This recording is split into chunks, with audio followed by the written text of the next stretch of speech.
రాజకీయం అనేటటువంటిది ఎలాగైనా ఉండొచ్చు. ఎవరి రాజకీయం వాళ్ళు జేసుకోవచ్చు. కానీ ఆంధ్రప్రదేశ్ పెట్టుబడులు అన్న విషయంలో మాత్రం బాధ్యతగా ఉండాల్సిన అవసరం ప్రతి ఒక్కళ్ళకి ఉంది. నిన్న నారా లోకేష్ ఒక చక్కటి ట్వీట్ చేశారు. ఏది కర్ణాటకలో ఏదైతే మేనేజ్మెంటల్ కెపాసిటీలో 50%, బి కేటగిరీలో 75%, సిడి కేటగిరీ ఉద్యోగాల్లో 100%, ఎవరికైతే లోకల్ వాళ్ళకి ఇవ్వాలి అన్నటువంటి తీసుకురావడం, దాని మీదన వివిధ వర్గాలు, వ్యాపార పారిశ్రామిక వర్గాలు అందరూ కూడా ఆగ్రహం వ్యక్తం చేయడం, అది తప్పు అనటం. ఆ తర్వాత రాత్రికి ఎప్పటికో యూటర్న్ తీసుకున్నారు. అంతవరకు బాగానే ఉంది. బట్ ఈ లోపుగా లోకేష్ చక్కగా స్పందించి నాస్కామ్ మెంబర్స్కి ఒక పిలుపిచ్చారు.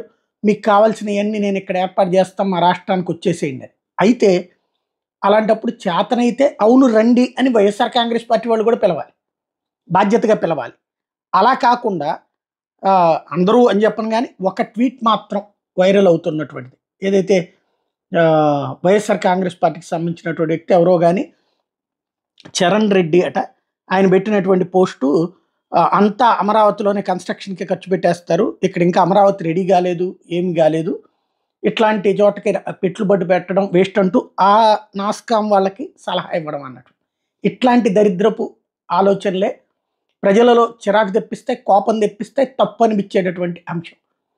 నీకు చేతనైతే సమర్థించు, లేదా సైలెంట్గా ఉండు. వాళ్ళు చేసుకుంటారు ఎట్లా చేసుకోవాలని. నీ ప్రభుత్వానికి మీకు టైం ఇచ్చేశారు కదా, అయిపోయింది. మీరు వచ్చినప్పుడు నేను రాలేదని చెప్పను. వైసీపీ హయాంలోనూ వచ్చినాయి, తెలుగుదేశం హయాంలోనూ వస్తాయి. ఎవరి ప్రయత్నాలు వాళ్ళు చేసుకోవాలి. అంతేగాని చెడగొట్టే ప్రయత్నం అన్నటువంటిదే ఇక్కడ దౌర్భాగ్యం. ఇలాంటియే జనానికి విసుగు పుట్టించే అంశం.